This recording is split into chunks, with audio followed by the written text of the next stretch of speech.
Testing. There we go. All right, if everyone can take your seats, we are about to get started for the next session. And it's my pleasure to introduce Dame Sue Hill of the NHS, who's going to be our moderator and introduce our next speaker. Thank you very much, Heidi, and I'm really delighted to be here at this GA4GH session and meeting.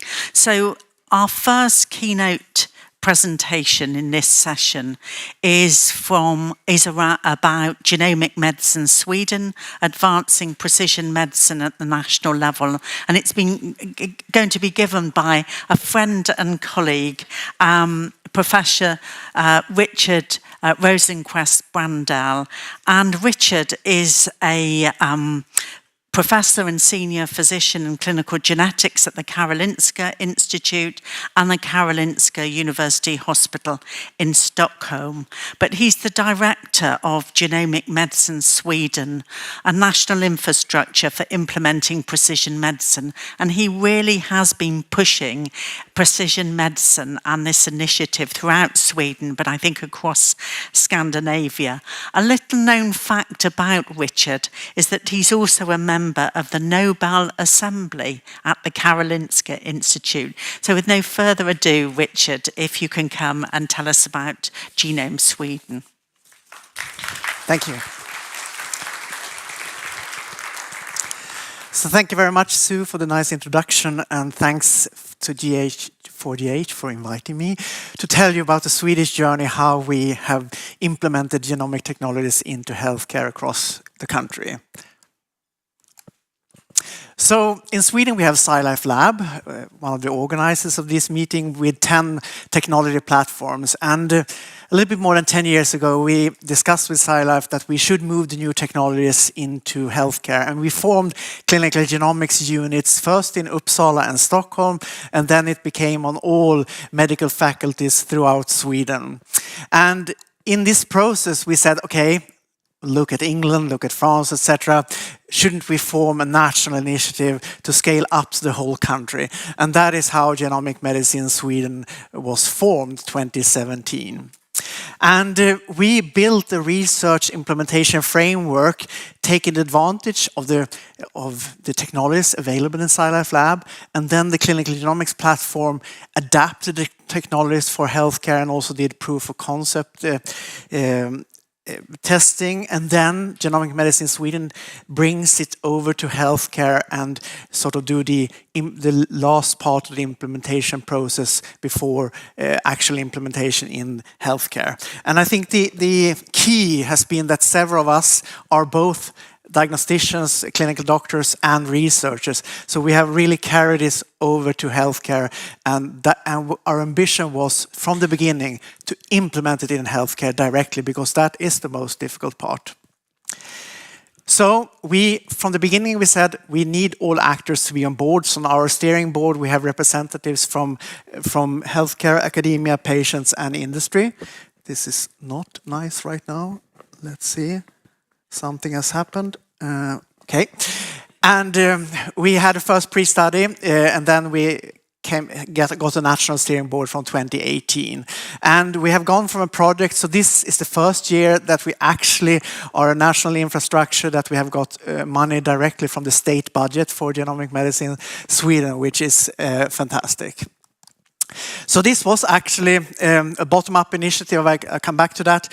But in Sweden, we don't have a strategy for precision medicine, but we have a life science strategy that is sort of a lot of precision medicine, and data sharing is the ambitions of the government. So it was recently renewed, and we have also updated our goals, and it revolves around precision diagnostic, precision treatment, and precision health, and also to develop our national genomics platform, which I will come back to. So this was, as I said, it is a bottom-up initiative, and in Sweden, for those of you who don't know, we have a very strong regional healthcare system, and the regions are autonomous. And we decided we all have the same challenges, so let's do this together across the university hospitals, and that is how it all started. So we really put up standards, and we do the same assays in the same way and use the same tools, etc. And the actual precision diagnostics are carried out at the 7 genomic medicine centers that is at the university hospitals, and they work together with these clinical genomics units in twinning units to really make sure that we have the latest technologies. We cover rare diseases, cancer, microbiology, complex diseases, and pharmacogenomics, so quite broad scope, and I will show you some highlights from what we have been doing. So we work with gene panels, the whole genome sequencing, RNA sequencing, and epigenetics. And what we have, this is a regional distributed infrastructure, but we have something in common, and that is the National Genomics Platform. And you see both Per and Valtteri are here in the audience, so you can discuss more details about our NGP, the National Genomics Platform. But this is our resource for data sharing, both for healthcare and for research and innovation. And we have spent a lot of time with all agreements that are now in place, so we can do data sharing between GMS 14 partners, that is all university hospitals and all universities with medical faculty. And in the National Genomics Platform, each region owns their own tenant in order to respect the regions, and we need to do that for legal reasons. But then we have one common tenant where we have joined projects where data can be analyzed from all centers. So this is really important for us. We have national approved consents in rare diseases and cancer, pediatric cancer, etc. And I will come back to that also. We have started with digital consenting also. And we have the ambition that this will be linkage to national registers and quality registers and electronic health records. And we also have in Sweden a project called Data-Driven Life Science that also hosts the precision medicine research node that we are collaborating with. And we are the part together with the National Bioinformatic Infrastructure that Bengt is the chair of. We are forming the 1+million genome data node where we will contribute the clinical whole genomes and SciLife Lab, the research genomes. And the NGP consists of the repository, the insight, and the commander. And you all know Per, who is somewhere in the audience, yes, so you can ask him questions. He just told me we really pushed to get Beacon up and running, so 1,000 genomes are now uploaded as we speak to Beacon. So we have two larger projects where we really want to drive this further and really to start linking. So as I already mentioned, in Sweden we have 18 national cancer registers. So we have just got the link to work to the national cancer registers, and hopefully we can populate the national genome, the data from the National Genomic Platform directly into the registers. Also, the Public Health Agency want our microbiology data for of course outbreak to check for outbreaks, etc. We have industry, we are creating right now an API so industry can ask questions. How many of a certain subtypes have a certain disease with a certain mutation in the Swedish population? And then we are joining forces. Something has happened with the cartoon here, but with SciLife Lab, really to make sure that the two producers of genomic data and other type of omic data work together to really make the best out of Sweden. And the engines are the genomic medicine centers that are located at the university hospitals.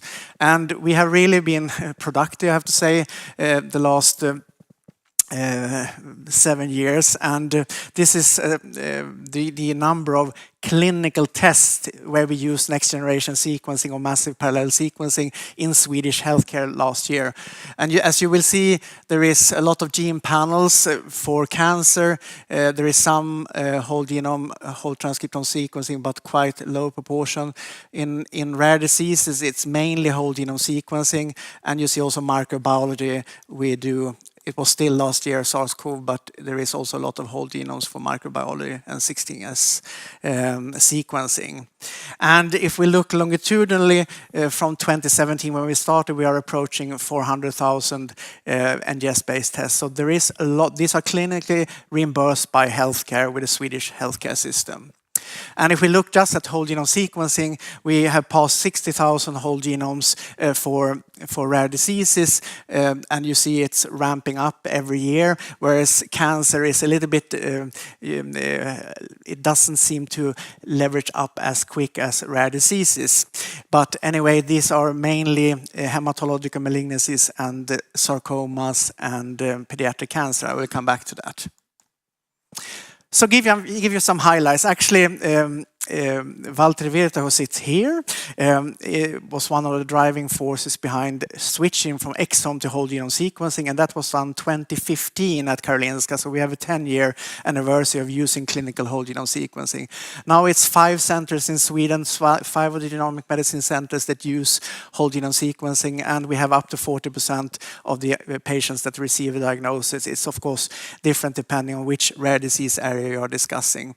We have a national e-consent platform that we are using for rare diseases, and hopefully we will start using that for other areas also. For patients that are undiagnosed, we have a specific program, the Undiagnosis Network Sweden program, which is part of the international effort, where we add on long-read sequencing, DNA, RNA, in order to see if we can solve more cases. And our flagship for next year for rare diseases is to implement long-read sequencing, and we will do that by 1,000 individuals across the country, where we will use PacBio sequencing in order to generate the whole genomes for rare inherited neurological diseases. So that project has already started, and there is a parallel project where we will contribute long-read sequencing for healthy individuals for the genome of Europe. So this will be quite exciting. For hematologic malignancies, which is my own favorite area, since I'm working both as a researcher and clinician within this area, we started with gene panels to begin with, broad gene panel, capture-based, and that came very rapidly into clinical routine, and the doctors adopted them immediately. I was a little bit afraid in the beginning that 200 genes would be too much, but it worked actually without problem. And but as you know, to develop gene panels, it takes time, and or to develop genomic assays and get them through the whole validation chain until implementation takes some time. And you can wonder, why do Sweden develop their own panel? And it is, I would say, a political angle that we unite the people across the country to give input to the panels, and in this way we all of us feel an ownership of these gene panels, and they are dynamic and we can update them. And actually that is what is happening, because some smaller centers have smaller sequencer and larger center larger. So we have now a plethora of different panels just for hematologic malignancies, myeloid one and one focus, which is smaller, lymphoid, and the ones that have bigger instruments can go for the heme directly with 384 genes. And this has worked really, really nice and is used across the whole country. But of course, we glean at rare disease and think that shouldn't we go for whole genome sequencing? And for those of you that do not know the diagnosis that we do for acute leukemia, it's a lot. So we do chromosome analysis still. For pediatric cases, we do 8 FISH analysis. We do microarrays still, and gene panels. And we have to be ready for the all-together protocol that was mentioned. Day 13, everything have to be ready. And so that's why we think it is important to look at other technologies. And why do we need to do this? Because acute lymphoblastic leukemia, or in this case it's acute myeloid leukemia, it's already consists of 25 different subgroups that are defined by different genomic aberrations, and we need to identify these genomic aberrations to put them in the right risk group to give them the right treatment. So these are two different, it's the ELN classification, risk classification, and the WHO classification for myeloid malignancies. So we set a few years ago the ambition to first do a retrospective study to look at acute myeloid and acute lymphoblastic leukemia, 250 cases, and we saw that yes, we could capture 100% of the aberrations that we need to see from diagnostic purposes. Then we went into a prospective phase where we did it in parallel, and we actually, it went so, the recruitment went quite fast, so we had planned 350 and we are now up to almost 700 cases, and the study is still open. And what we learned from this is that we have a very high concordance between the standard of care diagnostics and using whole genome plus whole transcriptome sequencing. It really improves risk stratification. A proportion of cases that are not detected by standard of care can be seen and can improve the risk stratification. I think one beautiful example is in acute lymphoblastic leukemia, we have a large group that are sort of called B other, and that means that we don't know the risk stratifying aberration. And in these cases, we could really, most of them, we could sort into the right group using whole genome sequencing. So that is actually the beauty of the technology, that we can be much, much sure about aberrations in combination with whole transcriptome sequencing. So now we have already implemented whole genome sequencing and transcriptome sequencing for children with acute leukemias, and this month we started a real-time validation study for adults, just to be sure that we can come down in time. And right now at Karolinska we are just below 2 weeks. We have to improve it a little bit further to have everything ready when it's needed to be ready. But this will start now for 250 patients across the country. So right now it's 5 centers that do the sequencing, so it's decentralized sequencing, but we do quality checks, of course, to make sure that we are interpreting and running the analysis in the same way. I will just give you one case here, a female with AML, acute myeloid leukemia, and she had standard care showed a normal karyotype. When we did whole genome sequencing, we saw that it is actually an insertion, a cryptic insertion between chromosome 8 and 22, and that is a RUNX1 T1 fusion. And then we re-evaluated FISH, and we could actually see that there was a small remaining part of the FISH probe that was missed in standard of care. But this is typical when we identify these patients that have cryptic, that are very difficult to see in standard of care, but with whole genome sequencing, the resolution is so high so we can really detect them.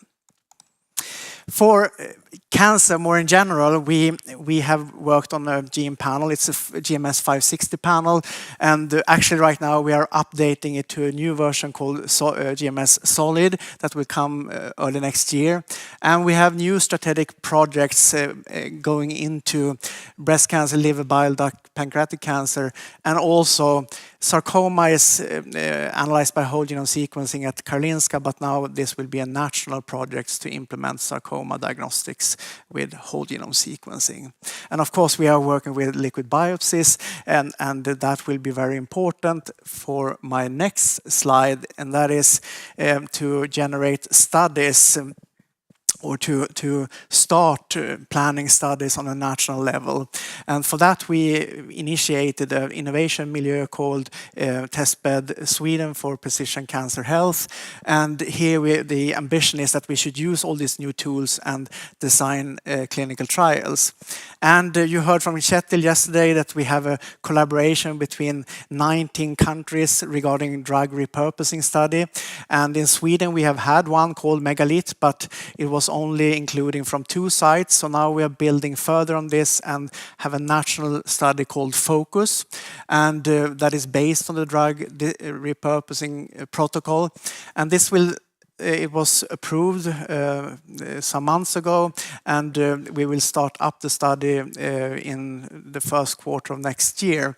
And To begin with, we have 4 targeted drugs, but we envision that we will have more drug targets, of course, included when the study is more up and running. And the important part here is that we are the ones that we are sequencing. You can include patients by either a gene panel on tissue or on ctDNA. So that is why it has been so important to get a stable ctDNA analysis up and running. And then, of course, we treat them to this stage system that Kjetil showed yesterday. And the non-responders, they go into exploratory path where we do whole genome sequencing and proteomics, whole transcriptome sequencing, etc., to feed back. And to do this also, we are starting up a national molecular tumor board using the molecular tumor board portal that was initiated at Karolinska.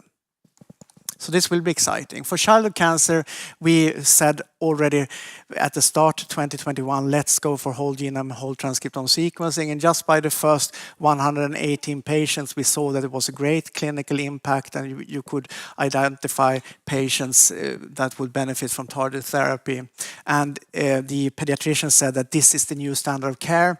That was November 2024, and then it took half a year before it was approved and reimbursed by all healthcare regions that have pediatric oncology. So that is a beautiful example. We have also looked at the children with predisposition and to look at the germline data. That is called the GPAP project. And the prevalence in this cohort is solid tumors was 11%. And of course, this is very important information to get because it also have implications for the treatment of the patients and the continued surveillance, and also for siblings. And this is now something that is implemented also throughout Sweden with germline analysis and reporting back. So you already heard also from this morning that we have a new portal within the National Genomics Platform, the Brainchild portal, where we, right now it's pediatric cancer, from the pediatric cancer data register plus the genomic data, but it also will be imaging data. And if you want to hear more about this, this is an interactive dashboard where you can look at a lot of different variables like the treatments, etc., and look per region in Sweden. So this is how we envision that we would like to show our data in the future for other areas. I will finish off just by saying that we also work with infectious diseases. It is whole genome sequencing, antimicrobial resistance, 16S sequencing, and shotgun metagenomics. And we really, well, this is one of the national projects that we have done, the ring trial with most of the 20 laboratories across the country that sequenced using our own pipeline. And it went quite rapidly until everything was sequenced and analyzed, and that's actually published earlier this year. And we are now really implementing to get all regions included in Sweden for precision diagnostics, also in infectious diseases. So finishing off, international collaboration is very important. You see here that we are collaborating with the Danish National Genome Center, with France, with Germany, with Holland and the Netherlands, of course, and of course many other stakeholders that we are active within. And just at this meeting, we are discussing with Australia, Canada, Indonesia, and Singapore, and I would be happy to have more discussions because it's fantastic that we can have these type of meetings. And we, of course, I will just, a few final words is to say that genomics, yes, but we have to look broader. There is, of course, the next step outside genomics. And that is why we have formed the Precision Medicine Center at Karolinska to take a broader view of precision medicine. And that has been established now by all healthcare regions to really make sure that we solve all issues to manage multimodal diagnostics in healthcare. And we are many in the ecosystems right now in Sweden that really would want precision medicine, and I promise that I will show you the PROMISE initiative that was mentioned yesterday by Paul, which is the newest initiative where we want to create large cohorts in Sweden with hundreds of thousands of inhabitants. It is cancer, rare disease, and complex diseases. And we want to study them longitudinal, use our registers, use SciLife Lab as the technology provider, and hopefully be international competitive. So thank you very much for listening.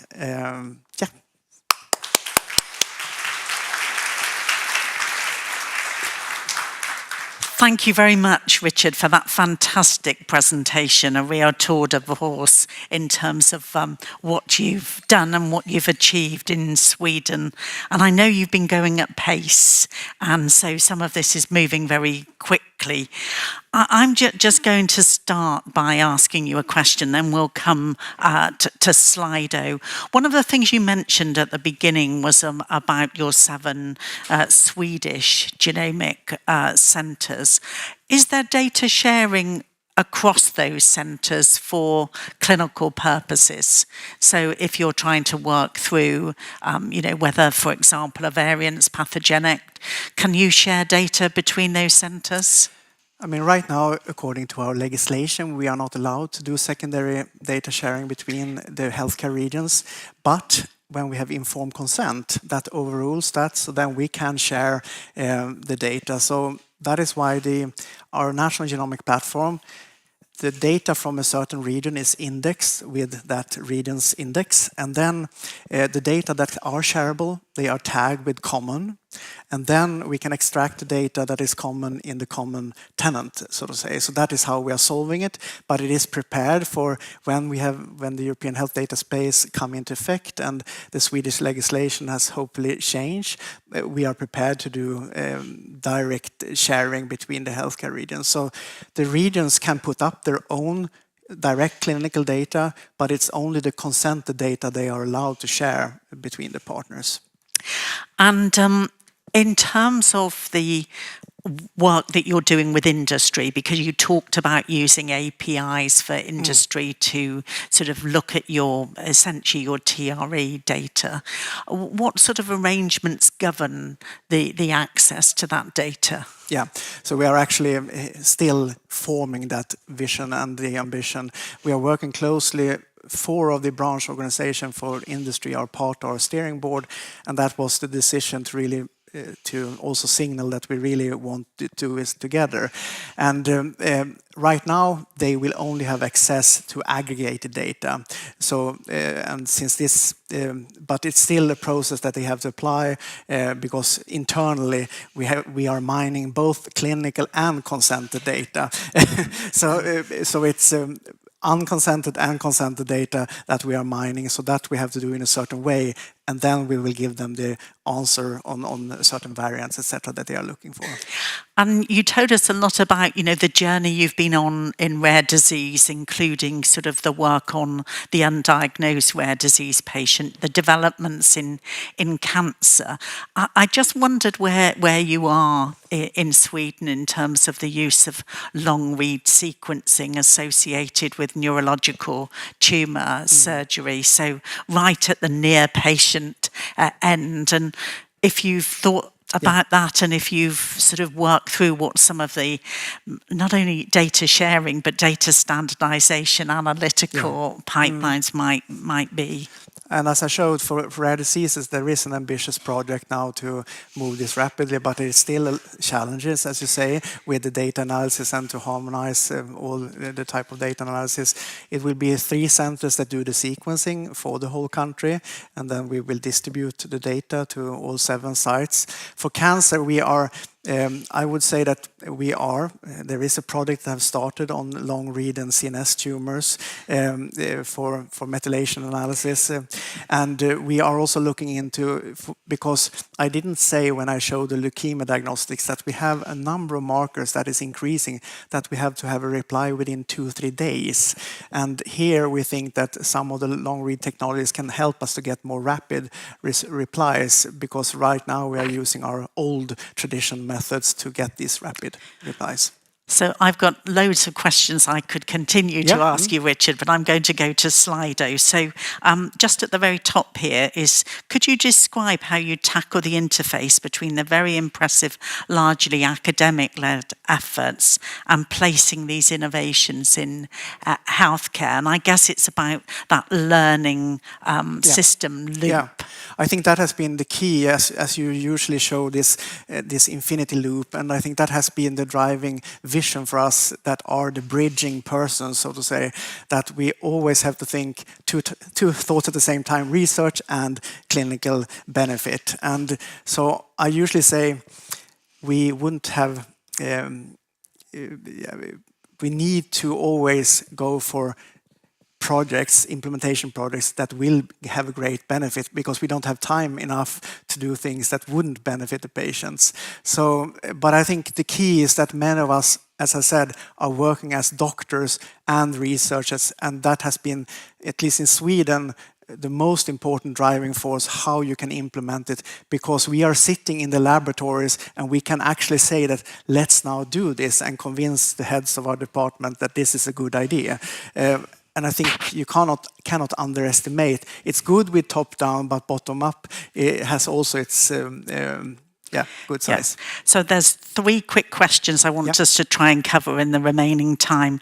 Firstly is, how important were the platforms set up by the LifeSci Lab and Elixir in launching genomic medicine in Sweden? Yeah, so SciLife Lab has been, it is a fantastic gift from the government to Sweden with SciLife Lab. It's 10 platforms, and as a researcher and clinician, you can test different technologies once they come available. It's fantastic, and that has really, this is the key why we could move so quickly from for instance, whole genome sequencing already 2015 into clinical production. Yeah, I just want to pick up the question about why you think whole genome sequencing uptake is lagging in cancer, and we see the same in England, but let's hear your response. Yeah, we have actually invested most of the time to get these gene panels up and running, and of course we have been working on certain areas like hematological malignancies, sarcomas. There are also like cancer of unknown primary, metastatic disease, etc. But I think that we are now coming into phase that I hope that we can start using more broadly, but it's similar as in the UK, that we have paraffin embedded material and the most of the tissue, and that is a challenge. But we see also now that it seems to be possible to do whole genome sequencing on paraffin embedded material.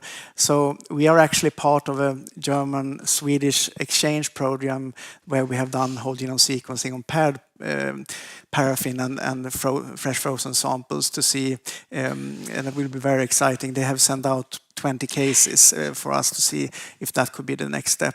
But because I think it will be quite difficult to change the system from not using paraffin.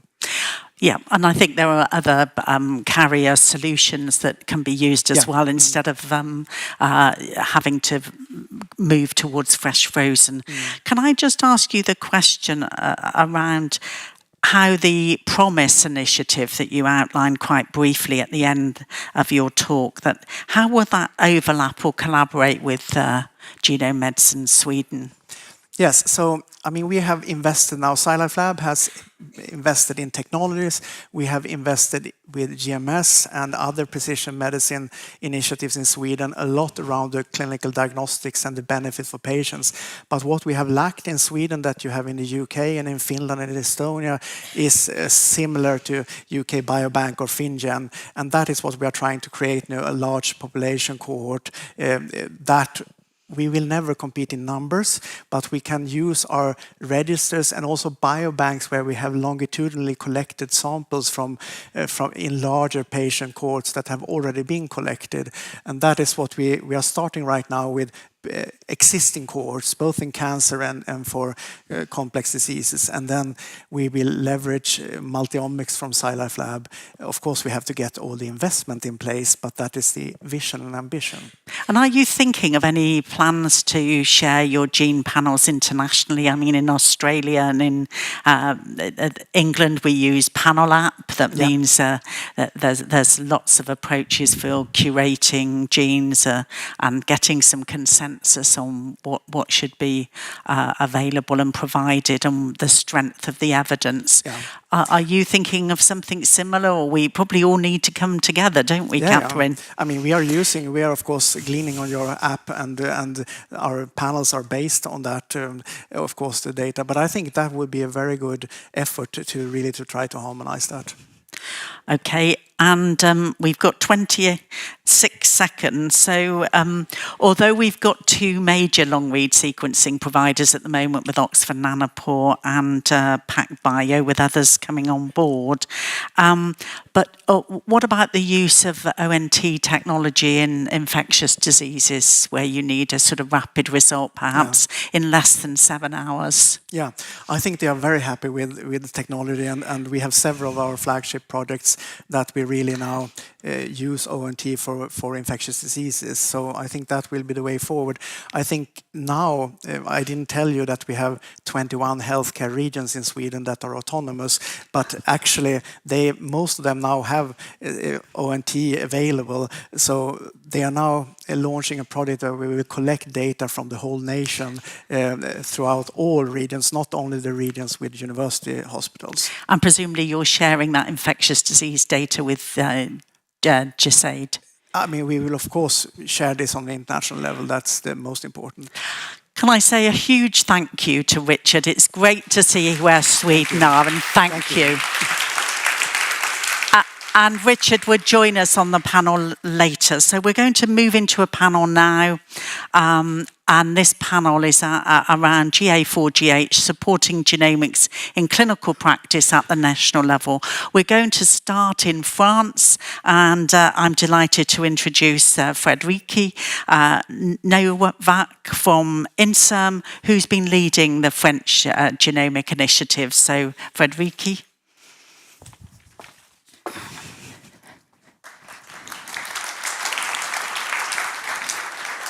So thank you, Sue, and thank you to the organizers for giving me the opportunity to present the French Genomic Medicine Initiative.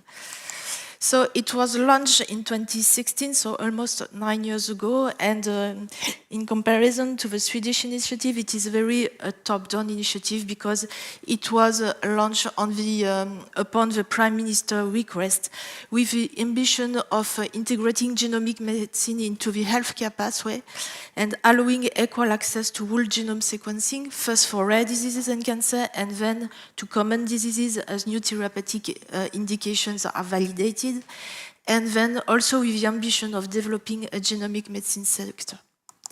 So when this initiative was launched in 2016, it already relied on a strong organizational framework for genomic medicine through the National Rare Disease Plan and the National Cancer Plan. For example, for cancer, there was an already existing network of tumor genetics laboratories, a network for cancer genetic predisposition, both for laboratory and genetic counseling, and also a network of early phase clinical trial centers. And for rare disease, there was a network of regional diagnostic laboratories, centers of reference, thematic rare disease health networks, and also a national database. So this is the overall organization of the French Genomic Medicine Initiative. First, there was the structuration of a genomic healthcare pathway from the first consultation with the patient and to inform him and to inform him about the genetic testing, and then to the final consultation in order to provide him the diagnosis and appropriate treatment. And there are two operational clinical whole genome sequencing laboratories that are operational. The first one is Sequoia, and it is located in Paris. And the second one is Oragen, which is located in Lyon. And these two laboratories for rare disease, they perform whole genome sequences mostly in trios. And for cancer, it is a more complex protocol with both tumor whole genome sequencing, whole exome sequencing, and RNA-seq, plus germline whole genome sequencing. And these two laboratories must provide equal access to this genomic testing. That's why you can see on the map a black dividing line. So all the patients who live in the northern part and western part of France, their sample are sent to Sequoia for sequencing, and all the patients who live in the eastern and southern part of France and also in the overseas territories, their sample are sent to Euragen. And it is possible to prescribe in France whole genome sequencing for well-defined, what we call clinical pre-indication, and 77 have been selected so far, so 65 for rare diseases, 9 for cancer, and 8 for cancer genetic predisposition. And if this initiative is set up in clinical practice, there is a strong continuum between care and research, and data use for research is at the heart of the initiative with a national IT infrastructure, what we call CAD for Central Data Analyzer. There was also the drafting of a concept model adapted for each situation, for cancer patients with rare diseases, children and adults and so on, and the patient and the possibility to consent for data reuse for research. And there was also the drafting of several versions of information documents for patients, also for tumor genetics and germline genetics, for adults and children, and also documents which are suitable for different levels of understanding. So some of them are very simple and some of them are more comprehensive.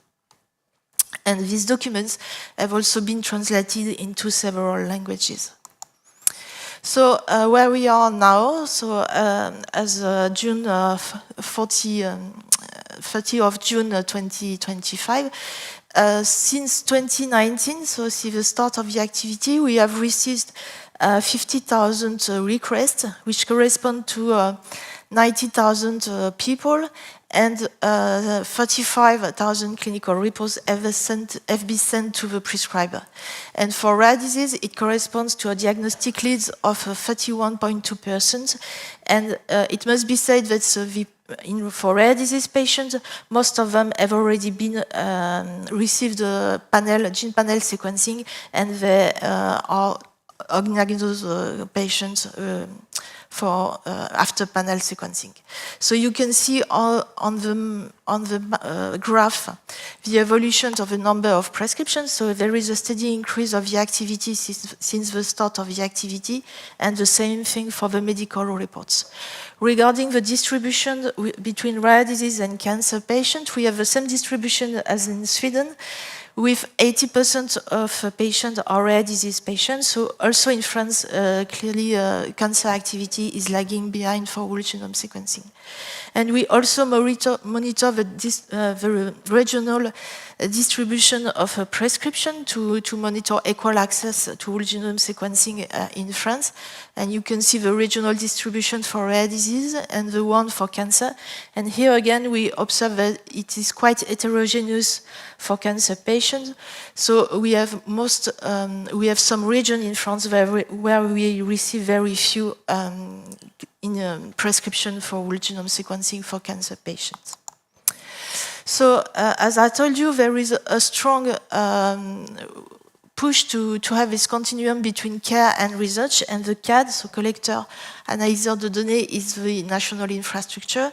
It is still an infrastructure which is under construction. It is just becoming operational, and it will provide services both in healthcare and in research. So in healthcare, in first instance, it will provide tools to perform data analysis in first instance. Then data will be reusable for research and go back to healthcare to provide systematic data re-annotations at regular intervals in clinical setting for people with negative results.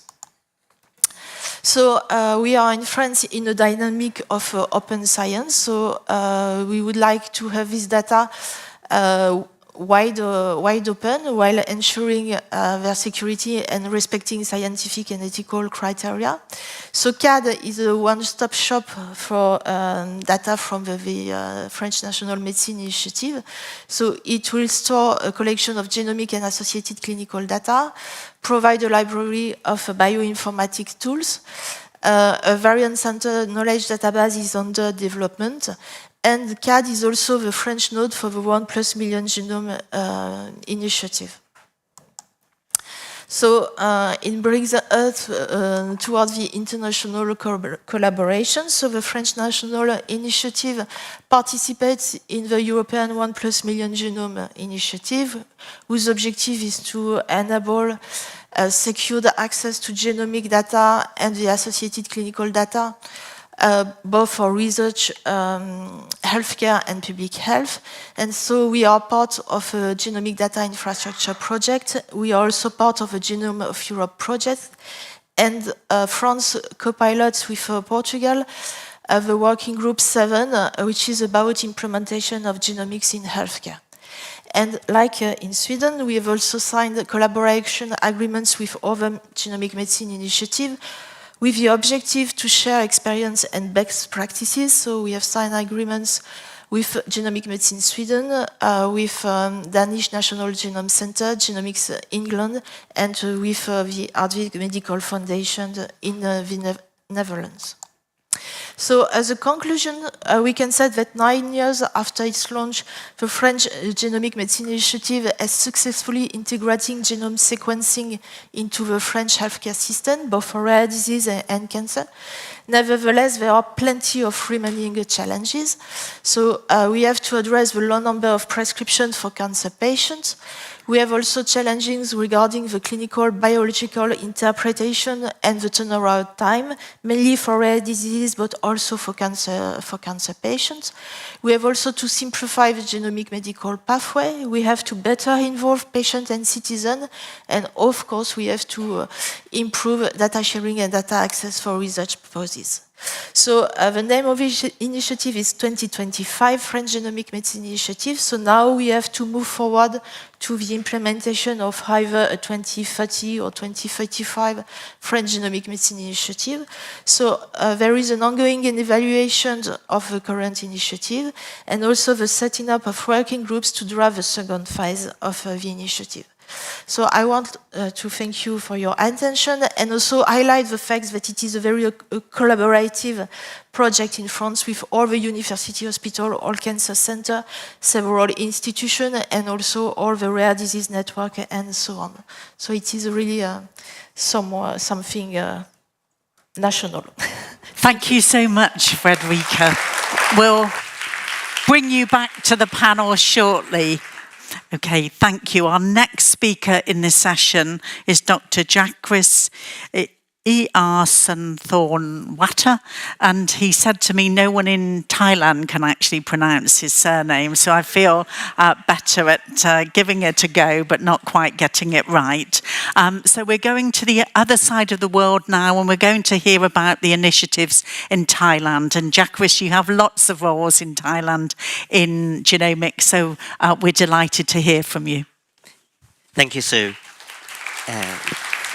So good morning, everyone, and I'd like to thank GA4GH for giving me the opportunity to talk to you about our National Genome Program. So as the title says, Genomics Thailand 50,000, 5 years and beyond. So talking about the other side of the world, here we are here. So it's all in the Southeast Asia, right? And we have about 70 million people. Land area about the size of France, and we just have our own genome program for about 5 years now. It's 5 years, almost 6 now. So the program started in 2019 with about 2 or 3 years planning before that, and it went through the cabinet approval in March 2019. The reason for cabinet approval is that because it allows a slightly more stable fundings over the lifetime of the project, only slightly. And initially it started off as a research program to try to build the reference genome for the population and also try to get some clinical benefit in between. Then when we were drafting the the proposal, we realized that we need something else as well. So it sort of grow a bit from a peer research, collecting your samples, doing the sequencing, into having some ethical component, data management component, and also very importantly the workforce development component into the program. Because I realize we are going to get significant sums of funding from the government, but we really don't have enough people to work on it. So and try to we try to do sequencing of 50,000 people to create the reference genome and try to implement the clinical aspect of this into clinical practice, and also look at the law and regulations as well. So this is how it's organized. I'm sorry for the rather busy slide, but if you look from number 1 to number 5, it sort of a cycle actually started from the medical center, where we enroll the participants. So these are, generally speaking, hospitals. The larger hospitals, mainly in Bangkok, which is the capital city, but also in some certain regional hospital in the northern and the southern part of Thailand. The samples were then sent to the National Bioresource Center, where we do the DNA extracting, and sent to a centralized sequencing center. And then the data goes over the wire to the genome data center, and then the clinician can access the data of their patients through the centralized system, and also researchers can also access through the centralized system as well. And we were hoping at that time to try to get the private sector to involve in the program as well. Not quite successful. There was some private company which arises because of this, but I think we probably want to see a bit more of that. Now, our colleagues from Singapore might actually think the wiring scheme looks a bit familiar. So we have a sequencing center which our commercial partner do the sequencing, and then send the data to our server in a separate floor before it's got sent to the data center, some 134 kilometers away. And it's pretty much the same wiring scheme as what Singapore is, only that the cable here is slightly longer. And talking about Singapore, we've been studying Singapore program before we started this, and we've received quite a bit of help from them as well.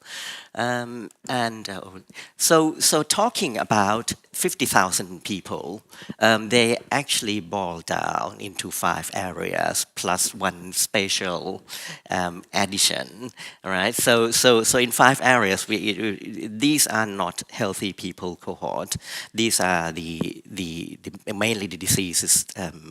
Some form of diseases participants, mainly because so the first version I tried to do the population sequencing and didn't go well with the government, who were asking, what are you going to do with that? And it's quite difficult to actually justify to people who are outside of our field how important it is for the reference genome.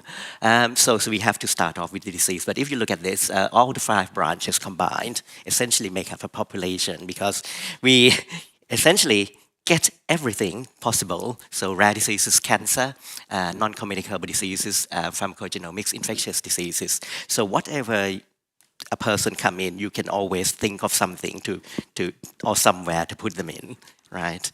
And each branch of the program do things slightly differently. So rare diseases do trio sequencing, and they return the result looking for the cause of variants.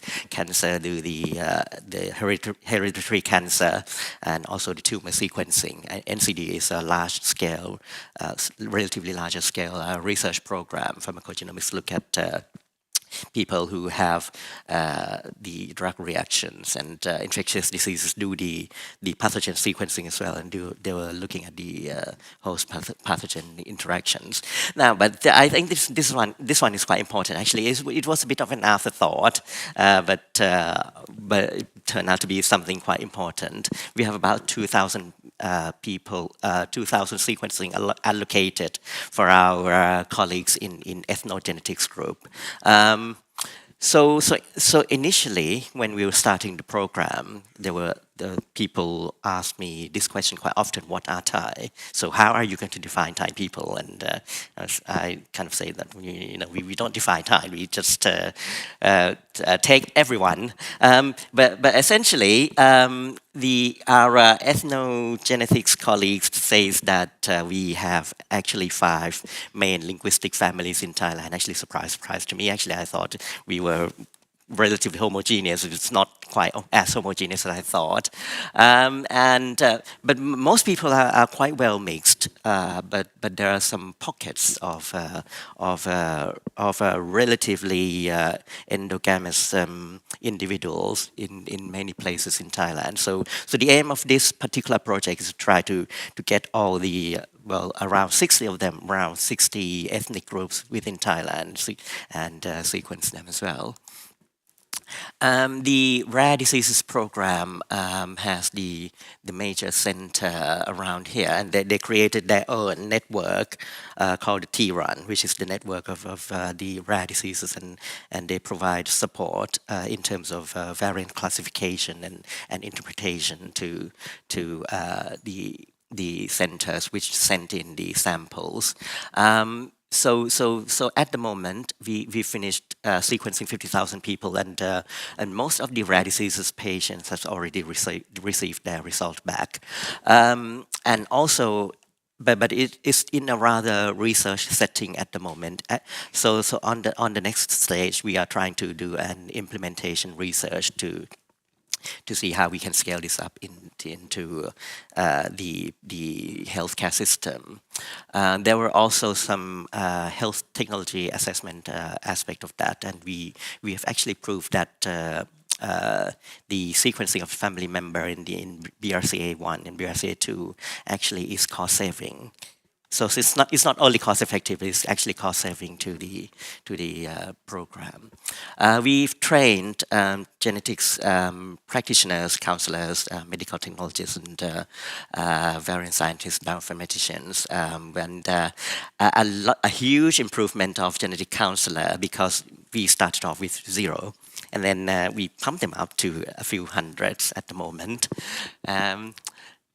So in the next phase, we are trying to expand it a bit more. So the next phase is going to getting through the cabinet at the moment. We're trying to push it through. So more sequencing, long read with newborn sequencing, and maybe tacking more on the SGA integration and more on the LC. Now, last 30 seconds, on some words on data access. We try to make data open, but then but at the same time protect the confidentiality and privacy of the participants, and also protect the benefit of the researchers. But at the moment, the policy is that we limit the access of the data to researchers within Thailand. Now that means the actual access to the sequencing, but collaboration is very well open. Right, so if you have a Thai collaborator, then absolutely fine. Or if we are doing federated research, that's absolutely fine as well. The data access go through DAC. I don't have time to go through this, but essentially it's the standard DAC procedure. So this goes through the trusted research environment, data airlock, and so on. I think I've hidden one slide, but that doesn't matter much, because essentially I'm saying that we haven't implemented GA4GH so far, but there are, as you can see, there are lots of rooms for integrating GA4GH into that. Thank you. Thank you very much, Jakris. I know you've achieved a lot in a fairly short space of time, but you've actually looked at other initiatives. We'll come back to some questions for you in the panel. Our next speaker is Professor Tomi Mäkelä. He's the director of the Finnish Cancer Center, and you plan and coordinate the 5 Finnish cancer centers and networks. So, Tomi. Thank you very much.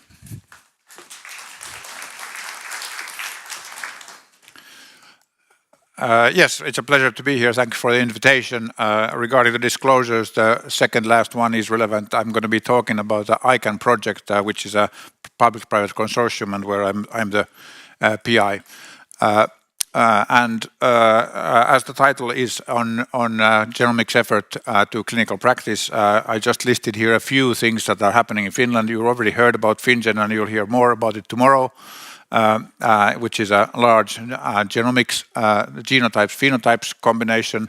Relevant to this talk, in FinGen there was identification of established hereditary cancer mutations. And this led to a development of a protocol from a research project to individuals following a reconsenting protocol to hear on potentially actionable alterations. This is a protocol that has been very useful later in the ICAN project, as I'll discuss. And yes, so ICAN is not a top-down, but it's rather a bottom-up project, which is enabled by a useful Finnish legislation, opportunities for big data.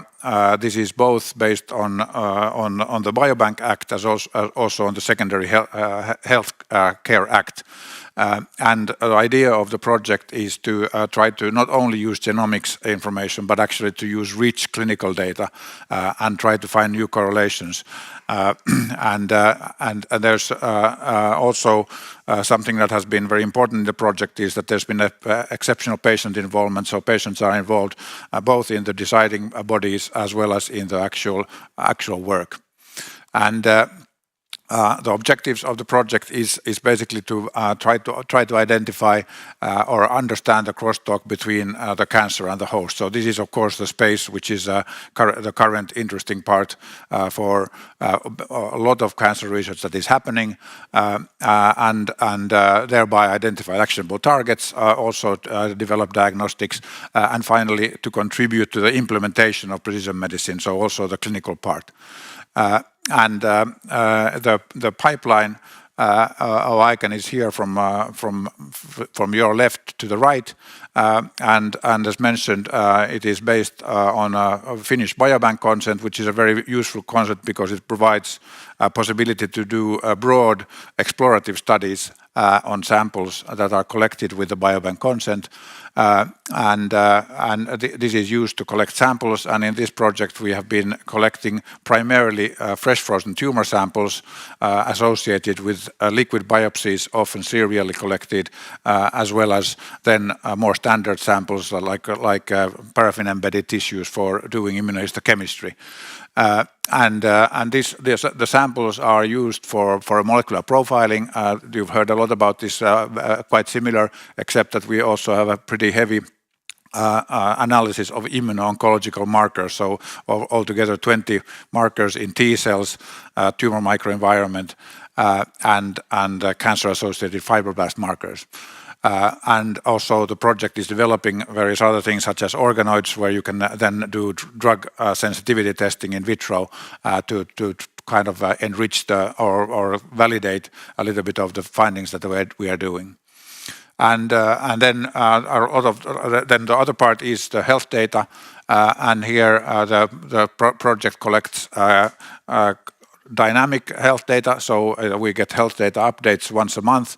It's longitudinal. It is based on national health registries, but also on direct clinical data, and all the data is then integrated into a single space, which is available to all the researchers, which is currently a number more than 400. and this then allows for explorative studies where the first goal is to make new discoveries, but at the same time also to support clinical trials such as the drug repurposing trial that you heard about yesterday from Kjetil. I wasn't here, but also today mentioned by Richard. And finally, then the goal is also to be able to implement this to immediate patient benefits. And since there's been a lot of discussion about data here, I put here a little bit of a complicated slide of how we are integrating the genomics and the health data, where the sampling part, the genomics part, is here on the left side, going from bottom to up, and where the biobank samples are used for exome sequencing, RNA sequencing, and tumor microarrays, as I explained. And all the data, this data is then moved through the Center for Scientific Computing, the Elixir node in Finland, the Sensitive Data Services platform there, finally to the secure processing environment, as the EHDS lingo goes for the trusted research environment. And then second part is the healthcare information systems data, which is the live clinical data. And this is provided both in a so-called raw format as well as then in a common data model. And we, as we have heard in many different earlier presentations, are using the OMOP model. And then finally, data from the national registries, which is provided by the FinData, Social Health Data Permit Authority, which is the health data access body in Finland. And there we get drug purchases, cause of death, hospital discharges, and these are lifetime as opposed to the hospital clinical data, which is limited to the time where the patient is in tertiary care.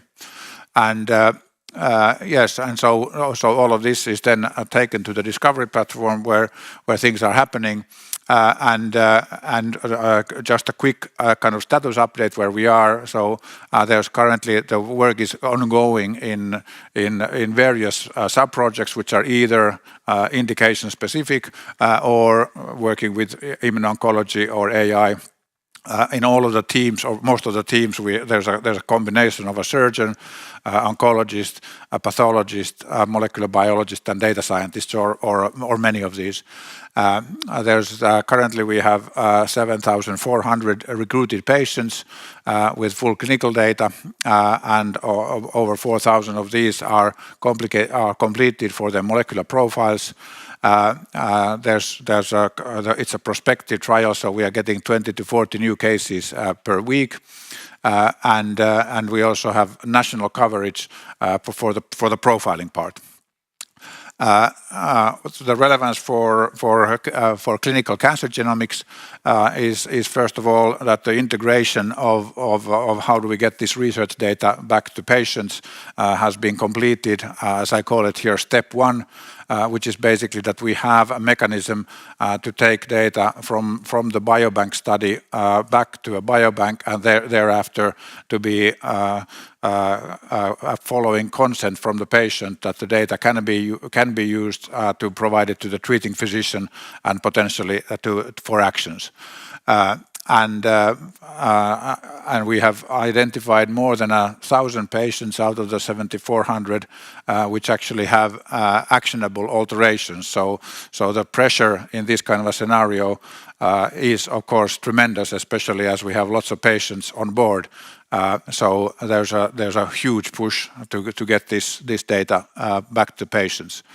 And maybe most importantly, this activity that has now been ongoing for 4 years, the actual study, this has facilitated national plans to improve integration of research and care, which I call step 2. And the way we are planning to do it is that the actual diagnostics part, or the the genomics part would take place, like Richard was describing for Sweden, it would take place directly in the diagnostic labs instead of in a research environment, and thereby thereafter split two ways, partly to use for diagnostics, but also to use for research. And unfortunately, Finland is not as wealthy as Sweden, so because of that, we are still requiring a little bit of research funding for these purposes. And we are actually just publishing the first cancer strategy of Finland, and I'm happy to see that we have a very strong initiative on this and in precision medicine in general, called Cancer Research of Finland. And I just finally want to mention that we are also very active in data sharing and looking for ways in which we can share clinical data both nationally but also internationally, and using here federated analysis and swarm learning. And with that, I'd like to thank you and finally mention that Helen Cooper tomorrow is going to also present in the National Initiatives Forum. Thank you. Thank you so much, Tomi. It's great to see what you're doing in Finland, and we'll come back to you for some questions shortly. Our final speaker in this session is Dr. Sergi Beltran. He's head of the bioinformatics unit at the Center for National Genomic Analysis in Barcelona. So, Sergi, over to you. Okay. Thank you, Sue, and thank you to GA4GH for the invitation to present today. Today I'll talk about data sharing in Spain. I'll focus on two initiatives. One of them is bottom-up on clinical research. The other one is top-down on healthcare. I'll focus mostly on the clinical research, which is much more advanced than the one on healthcare, but I think in both places we are doing good progress now. So the first example is on clinical research and is a project called Impact Genomica. Impact is a large program for precision medicine infrastructure in Spain that has three main axes. The first one, or the last one actually, but it's the one I'm going to talk about, is on genomic medicine. This is coordinated by the CIBERC, which is an existing network on several disorders, and part of that is on rare diseases. And the coordinators are Ángel Caracedo and Carmen Ayuso. The two other axes are predictive medicine, and this is partly contributing to the cohort generation in Spain, and that is contributing to the Genome of Europe.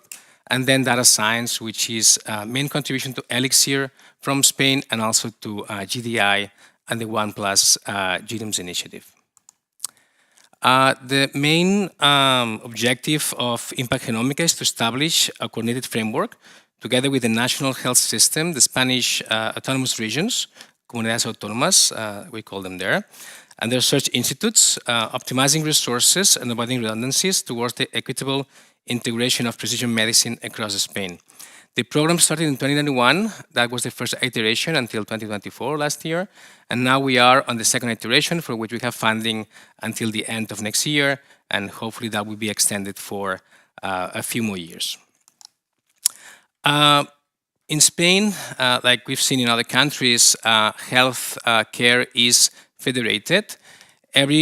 Each of the 17 regions organizes this more or less independently and have quite a bit of differences. So it's quite a challenge to bring this together into a common framework and also to agree on the protocols and procedures for delivering this kind of medicine.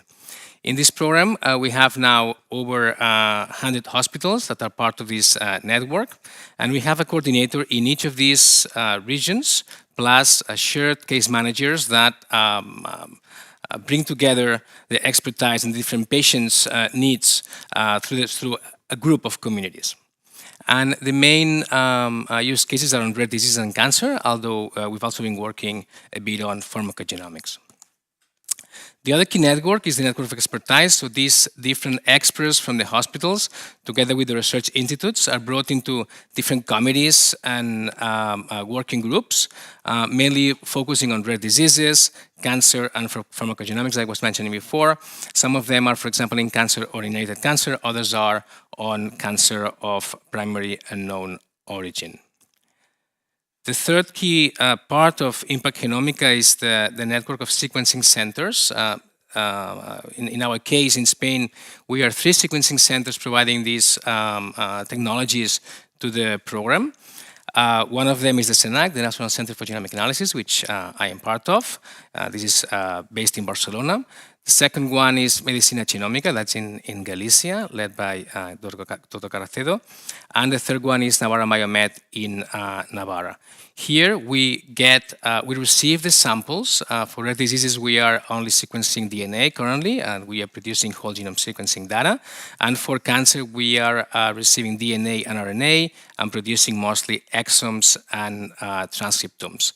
In the sequencing labs, we do the sequencing, and we do also the primary and secondary analysis, and this is what we deliver for interpretation to the networks of experts.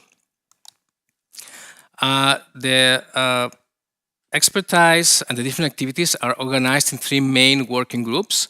The first one focuses on the lab protocols and the reporting from the labs and how we organize the workflow across the network.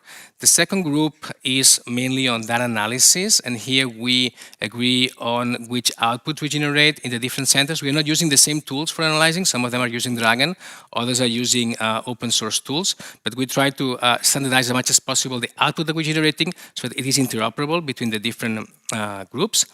And the third leg, the third cross-cutting working group, and this one is led by Jordi Ramla, we focus on archival of the data and sharing of this data beyond the project. The infrastructure for genome film analysis is organized in a way that there is a central platform for collecting all the phenotypic information from the patients. This is largely done with HPO and the for disease ontology. And also this serves as a registry for the centers, the users, and the patients going into the program. Then in each of these sequencing centers, we have implemented a GPAP, a genome phenome analysis platform, developed by our lab. And here is where a big part of the tertiary analysis happens. But also on top of that system, we've deployed Beacon version 2 API that will allow federated discovery within the network.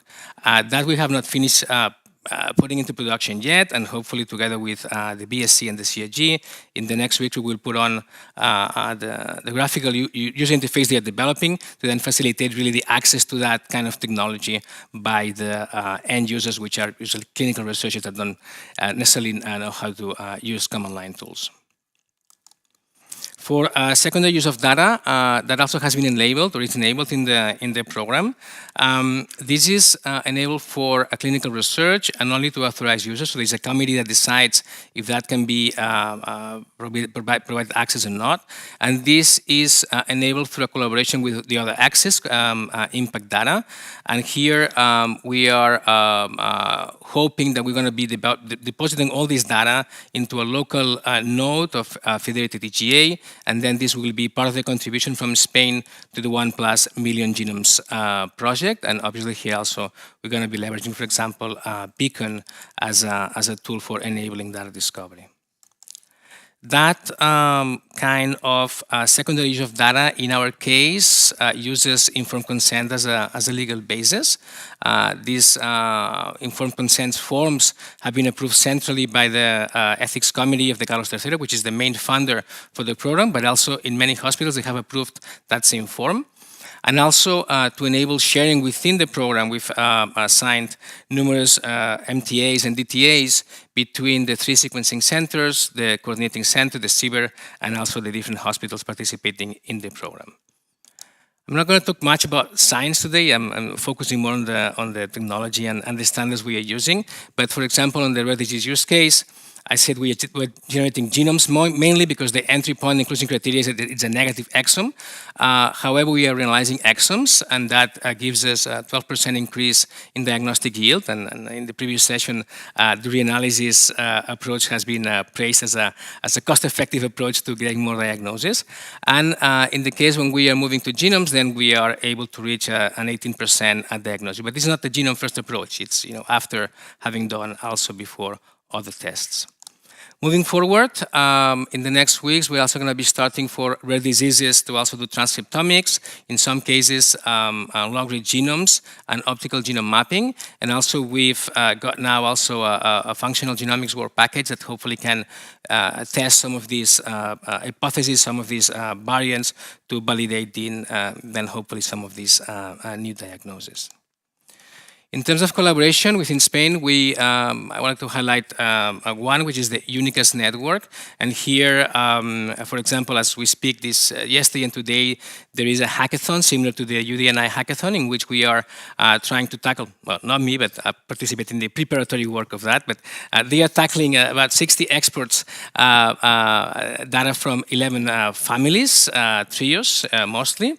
And for those, we have generated short-read whole genome sequencing, long-read whole genome sequencing, RNA-seq, and also phenotypes. And the way that we are sharing this within the network is through various tools, but for example, we are using obviously file formats which are endorsed by GA4GH, but also phenopackets. This is the way that we are sharing the information within that group to work. Internationally, we are working with Herdera, which is a driver project here at GA4GH, and I'm co-chairing the participation with Tony Brooks into GA4GH, and also we are collaborating with the One Plus Genomes initiative, as I mentioned before. I used almost all my time for the clinical research, so hopefully I can give you a glimpse of the healthcare.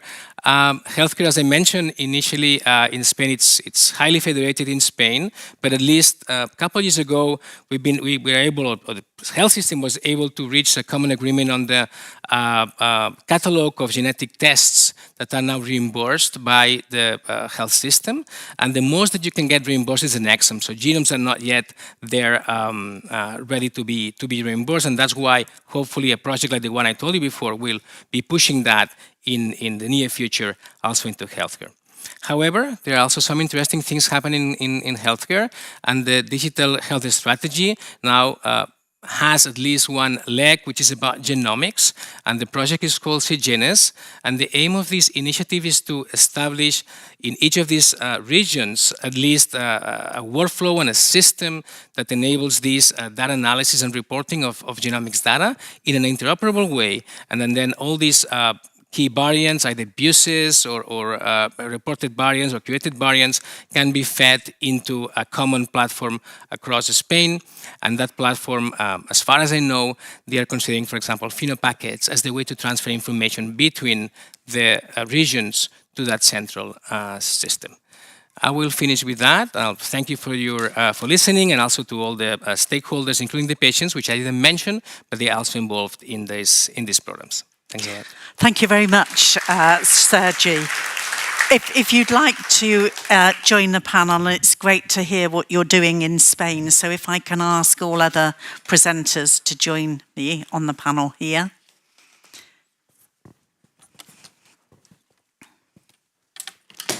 Oops.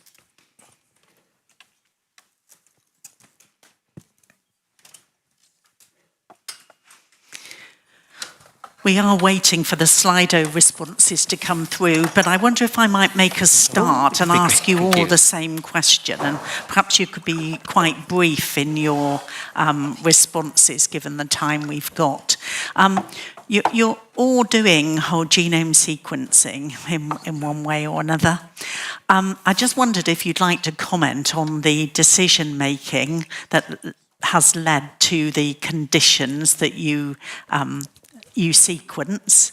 And the second is, has there been any discussion, or are you considering sort of using the genome for more than looking, for example, at rare disease? So, for example, looking at additional findings or pharmacogenomic profiles. And maybe we could start with Sergi and just run along quite quickly.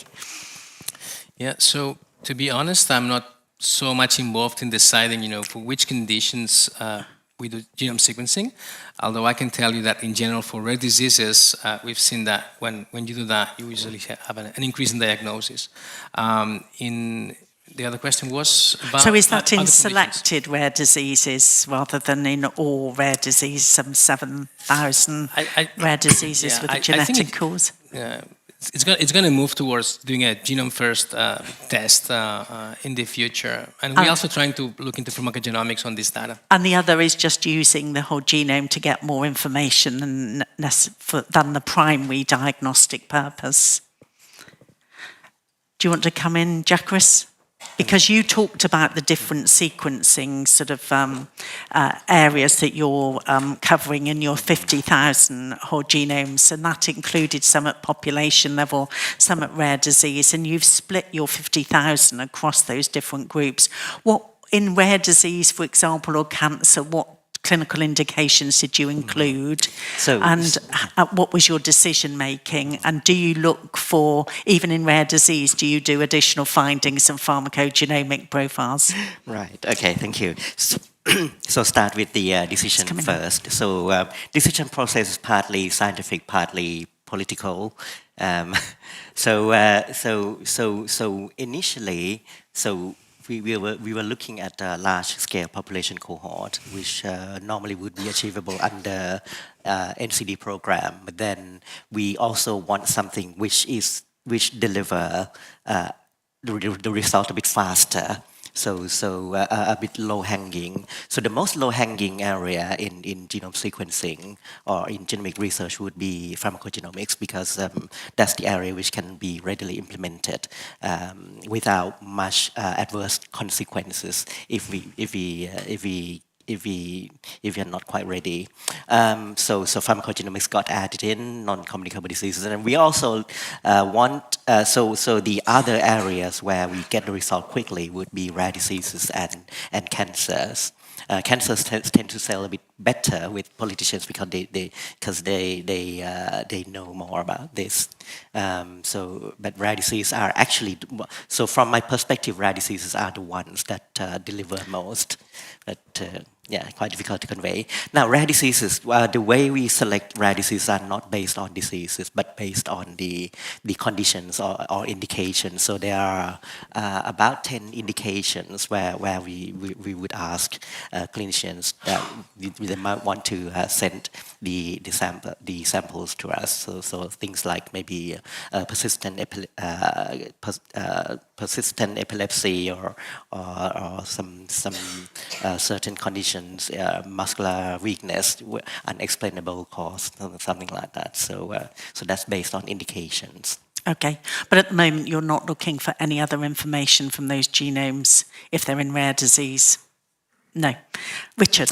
Yes, so already when we started, I mean, we are basing our system on the traditional referring system. So all our sort of referrals for whole genome or for diagnostics of rare diseases, we use the traditional system. So we cover all types of rare diseases. We have not set certain indications, but we allow all of them. Of course, we look at the referrals and make sure that the one that sends the referrals knows the area, etc. So we quality check the referrals. For cancer, to address your question, we are in pediatric cancer. We have now developed a pipeline to look at the pharmacogenomics because it's relevant to bring in pharmacogenomics there. So that is, but I envision that we can do it for other areas. Actually, all our gene panels include pharmacogenomics, but to be honest, it has not been as straightforward to use the data as we thought, because there is a discussion, should it be the clinical pharmacologists that give back that data or geneticists that do it? And also, we have, at least in Sweden, we have different electronic healthcare records in different parts of Sweden, and we do not have a common system to alert the pharmacogenomic. That's the problem. It's another data set of problems in terms of alerting and messaging standards. Exactly. So, great, thank you, Frédérique. And Yes, then Tomi, and then we'll come to the Slido. For rare disease, it is not the same situation than in Sweden, because actually we focused on very specific clinical indications that were proposed by health professionals, and really the objective is to prepare for the long-term reimbursement. So it was an indication where there are intended benefit of performing whole genome sequencing and not performing whole genome sequencing in research settings. So it was the main argument to select a clinical indication. Regarding pharmacogenomics, we don't reanalyze data for pharmacogens because it is forbidden in France. We can give back incidental findings, but not secondary findings. So we must find a way to, within the prescription of for a rare disease patient, of a cancer patient, to embark pharmacogenetics in the prescription, because it can't be done with as a secondary finding. Okay, and Tomi? Yeah, we're a cancer project, but we are doing both germline and tumor genomics, and because of that we are identifying somatic mutations which may be outside of cancer as well. And because of that we are returning the data primarily to molecular tumor boards in cancer care, but also then secondarily, if there's somatic stuff, to clinical geneticists. And are you including pharmacogenomic profiles in that for some of the commonly prescribed cancer medicines? Yes.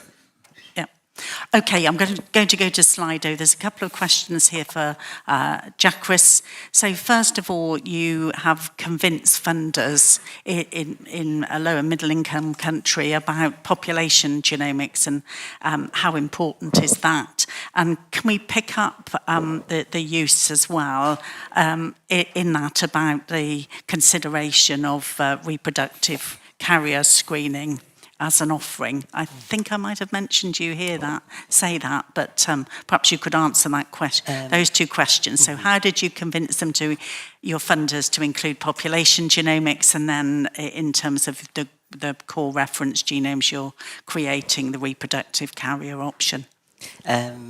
Right. So I'm not quite sure whether I've actually convinced them the importance of population genomics, but we sort of sell them something else, but get the population genomics component behind the scene. So there are ways of working with politicians, and you just offer them with what they want to hear, and do your work. So we. Very true. So you offer them cancer, you offer them a bit of rare disease, you offer them diabetes as well, and then in the background you also do just collect the data and do whatever you need to do. Yeah, I think that's pretty much it, really. Now, reproductive. Can we come and train with you? How to do this? So you give them what they want to hear, but you also do what you want in the background. Yeah. Okay. And the question about if you could do that quite quickly, the question here from Catherine about the reproductive carrier screening. We actually haven't done that, and to be honest, we haven't considered that. It's a rather interesting suggestion, but if I'm thinking quickly, we would probably defer it for a few more years, because the reason is because at the moment we probably want something with a clear phenotype, so that we know what we are dealing with. Now, if we proceed to do the cancer carrier screening, then chances are we are going to see a lot of VUS in the genes, and in reproductive health that can be quite risky for a person providing counseling. So at the moment, I think it's probably safer to wait until we have more data on our own population. I think this next question is relevant to Sergi, possibly to Richard, but definitely to Frédérique. Given your systems and your healthcare systems, how do you get everyone to agree with your national initiative and gather their opinions so they don't go off doing different things and not working towards the national effort? Sergi, do you want to start? You've got 110 sort of hospitals, but just your 3 sequencing centres. But how do you get the 110 to work with you and not go off doing their own thing in Galicia or wherever? Yeah, so obviously what I showed is the main, what I believe is the main program on genomics, medicine and clinical research in Spain. But then each of these regions also have their own programs or projects, and there they might be doing things a bit differently than what I explained today. I think what's been great and very useful in our project is that we've done this very consensuated. So in these cross-cutting working groups I mentioned before, we've brought together all the experts that want to be part of those, and then we've been assessing many things before making decisions. And that is a slow process. That takes longer than just say we're going to be doing things this way. But that then somehow makes sure, or not makes sure, but facilitates that people agrees on the same workflow. And then, what we do is draft a plan, what we're going to be doing. Then we give some time for assessing, and then we approve that. Okay. Richard, do you want to say anything? Yeah, I mean, the honest answer is that you become a diplomat in order to manage it, because at least in Sweden, it is the regions that decides what they start using, what we offer. But so far, it has been very good wins. But to be honest, both me and the co-director, we spend a lot of time behind the scenes and try to manage our things that we go in the same direction. And Frédérique? Yeah. Yes, it's the same thing. Even in France, it is a centralized country. When the Prime Minister decided to launch the initiative, it was because there was before a lot of discussion and a lot of discussion from the health professional try to explain to the policy makers that it was important to launch this initiative. So there was already a consensus on the principle. And then once you decide to launch the initiative, you have to work with all the clinicians because they have to organize the genomic pathway at the local level. And so we set up many working groups and many discussions. So it's like to obtain a consensus, because otherwise there is no success. It is impossible. And Tomi, I just want to ask you though about ICAN. You stressed how it shines in terms of exceptional patient involvement. What does that actually mean in reality? So ICAN is governed by a steering board, where the stakeholders are there, including patient organizations. Also, we have what is called a Scientific and Impact Advisory Board, which is international, where also we have a very strong European patient advocate as part of it. And finally, patients there's a continuous interaction between various sub-projects that are happening in ICAN and patients, for instance, patient researcher meetups, etc. How is it measured? We don't have exact parameters for that, but it's basically we have a dedicated patient engagement person who is doing that as a main responsibility, and coming in the reports and so on. Okay, thank you. I'm going to ask you all the same two questions. One is related to something on Slido, and one very quickly I'm going to add to this is, are you measuring data use or reuse? So it's a quick yes/no answer to that question from each of you. And the second is, if you came back next year, what would you think you would be telling us as your highlight? So Sergi, and then we'll run along the line here. So are you collecting any statistics on data use or reuse? No, we're not. Not comprehensively. What would we hear from you next year if you came back that you want to achieve? Wishfully, that in Spain now whole genome sequencing is also reimbursed. I don't think it's going to happen, but that's a hope. And then in terms of the clinical research, that we've moved forward into integrating other types of omics. Okay, thank you. Jakris? Not yet. We may make sure. That's on data use or reuse. And what would we hear from you next year? Hopefully, the second phase has passed the cabinet approval. We are sitting tight on that at the moment, and hopefully some implementations of the research program into the healthcare. Into the healthcare. Richard? Yes, so we don't measure that, but we have the possibility to the National Genomics Platform. And what's for next year? I think it's too early to say that I would like to increase cancer whole genomes, but that is at least what I hope for. But 1 year is probably a little bit too short. Okay, but we can hold you to that. Frédérique? Yes, so first one, not yet. And for the second, to have a validation for the second phase of the Genomic Medicine Initiative. Okay. And reach the goal of 10,000 cases and get full national integration of clinical data. But you're not using collecting information on data use or reuse. We are not. Or actually, we are, but it's just internal in the project. So, can I really thank all of our speakers?